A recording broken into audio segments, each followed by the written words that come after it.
and talking to me. So your perspective on this particular report, it suggests that things have gone from bad to worse. It says between June and now, the amount of illicit trade in cigarettes out there has grown from 33% to 42%. What's happening here? Look, I mean, it's not a report that I wish to align myself or my organization with. You would understand that this report is obviously premised on the desire for market dominance, and it's a report that's commissioned by a major role player in the tobacco industry. The Tobacco Institute of Southern Africa, yeah, which has in its membership the three big multinationals. They've tried over the years since our members have been in existence, which is about 20 years, all sorts of tactics to root out to get rid of our members from the market space.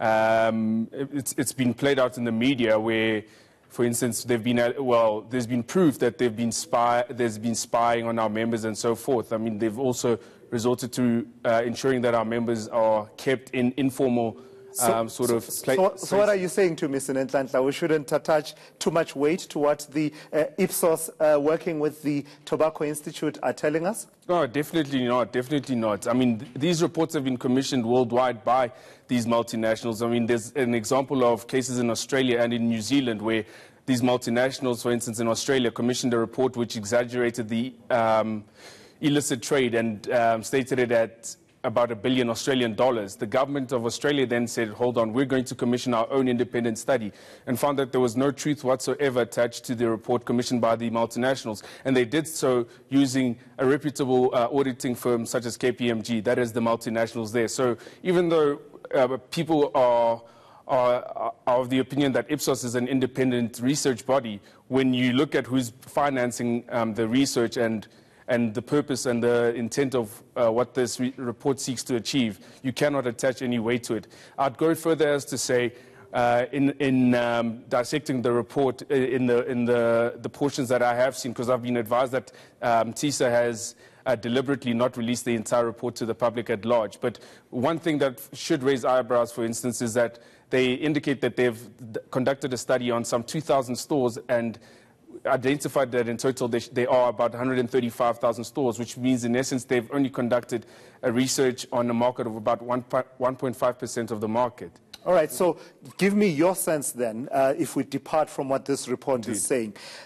Do we or do we not have a problem of illicit cigarette trade? And linked to that, is this costing our economy a lot of money, particularly in as far as tax is concerned? Look, we've never denied the fact that there is an issue in respect of the illicit trade. I mean, we've had our member products being counterfeited, for instance. I mean, there's a factory in Lesotho which counterfeits gold leaf products, predominantly the RG, which is in great demand at present. And we've alerted this to the authorities. I mean,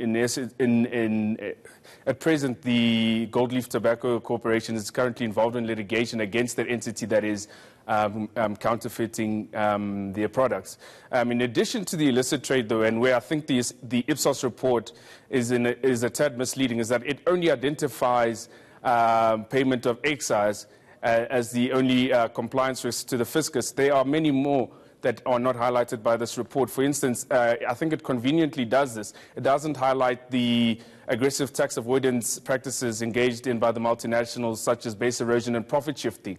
I mean, I recently read a newspaper article in the Financial Times which stated that British American Tobacco, for instance, owes SARS, or there's a tax dispute between British American Tobacco and SARS, where it is alleged that British American Tobacco owes SARS in excess of 2 billion rand. Now, if one is familiar with tax affairs, you would know that that would be the biggest single tax dispute between the receiver. But now explain to me then, Senator Nhlanhla, how then do some of your members, such as Gold Leaf Tobacco, for example, we are told RG, the brand RG, is now the highest selling brand of cigarettes, and according to these people, the Tobacco Institute of Southern Africa, they are saying the biggest selling brand in the country now is an illicit illicit brand. How do your members, such as Gold Leaf, manage to keep their prices that low? I mean, the suggestion that if it's not 17 Rand 85 cents, and the suggestion that some of your members sell a packet of cigarettes for 10 Rand. How's that possible if your members are paying their dues? Look, it's, I've spoken to the parties that represent Gold Leaf Tobacco, and they've assured me that there's no truth whatsoever to the allegation that they are the biggest selling brand. In reply to your question of the issue of pricing and why some of our member products are sold at 10 Rand, you would have to understand the dynamics of the industry and the fact that our members are at this stage being kept out of the formal trade, such as retail stores. So we're forced to trade primarily in the informal trade, where our products are dealt with by hawkers, in spaza shops and shebeens and so forth.